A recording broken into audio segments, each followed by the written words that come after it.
Okay, you guys were talking about a capsize, and that's what I wanted to touch base on because somewhere around the 100-kilometer mark on your way offshore California, I think you said that you also capsized there. And I know that the winds typically blow from the northwest down from the Aleutian Islands. So I'm curious, what happened here? Was it a rogue wave or was it a storm situation? And what was your strategy? Now, I'm curious now on both capsizes because I wasn't familiar with the first one. What's your strategy or action strategy to overcome this kind of situation? So the first one was during daylight. We were the boat has been picked up a few times. So we've been in. I mean, we've nearly had it head over or tail over head. You know, when we've been sitting in the nose. Pitch pole, they call it. Yeah, and lifted it right up. Vasti was doing a nap after lunch, and I was awake and saw the wave break behind us and lift the boat up onto its nose. Wow. Balancing, and then the wave dissipated, and then it came back down. And Vasti didn't know what had happened, you know. So, good day. So listen, the second one was that, you know. So the bottom line, I think, just with that second wave was. It was definitely just, you know, the conditions definitely are that northwesterly, and they create that side swell. So we've got the swell running down the coast, and then we've got that northwesterly swell combining with the little boat. I mean, our boat weighs 700-800 kilograms, and you don't need a massive wave. So I think some of those waves, the rogue waves that were breaking, were probably in the region of maybe 8 foot around there. And it was 2:30 in the morning. We were both asleep. And I can just remember that huge smash. You know, carbon fiber's got that lovely echoing ability to be able to just make sound even more amplified. And the smash. And then I flew across. It was my side of the cockpit, which was obviously now going on the starboard side. And I just remember flying across the little cockpit, which is nothing, the little cabin, and I could feel the contact that I made with the wall on the other side.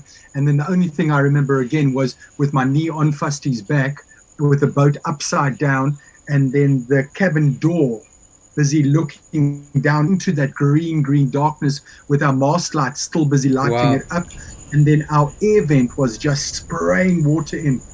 Guys, we didn't know what had happened. We were both just stunned. We thought maybe container, a ship had hit us.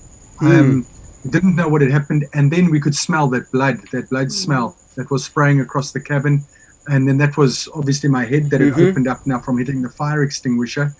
And then I remember just lifting my knee off Vasti so she could move, and then just saying to her, let's, you know, walk this around. I mean, because now the boat was on its head, and we were lying. So you're upside down. It didn't right itself. Is that what I'm getting here? No, because we were on the bottom of. We are on the roof. You're on the roof of the cabin. You're laying on the cabin in the roof area. Yeah. And then we actually had to walk it around like a hamster in a wheel so that it could self-right. Okay. All right. Yeah.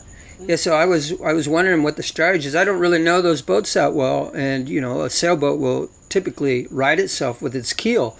But I'm presuming you don't have much keel on those things, and they're made light for speed, so totally different situation. The idea behind a rowing boat is that you need to pack your boat very well. You've got a heavy water maker, your battery also, which weigh probably in the region of 150 kilograms, and then your water maker, you guys know the Schenker, that can't be more than 30-40 kilograms. And then we pack tools, so you could probably put a water ballast in there as well of another 100 kilograms. So, I mean, that would give us like 300-400. The boat is designed to self-right if you don't have enough water coming and you don't have the weight of those two people lying on that roof.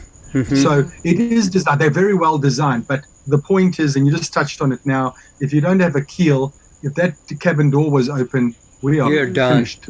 And I presume there were nights, you probably had a lot of nights you kept the cabin door open because of the temperature and maybe the sea conditions. Am I correct? Yeah. You probably just kept it open. But in that situation, if you had had it open, maybe it was, California coastline, usually it's quite cold, but in the right situation, you'd have been doomed if you had that door open, I presume. Yeah. You're right. We actually, when we look back to our road to New York City, We were like north of Puerto Rico, the American Virgin Islands, that area just northeast of them. And we remember it being so dead calm, not a whisper, beautiful, huge moon. And we actually opened up the cabin door.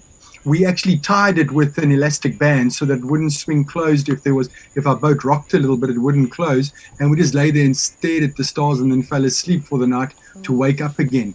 We're just drifting around at the time. But if we ever did that, ever did that on that Pacific road, we would have been doomed. Yeah.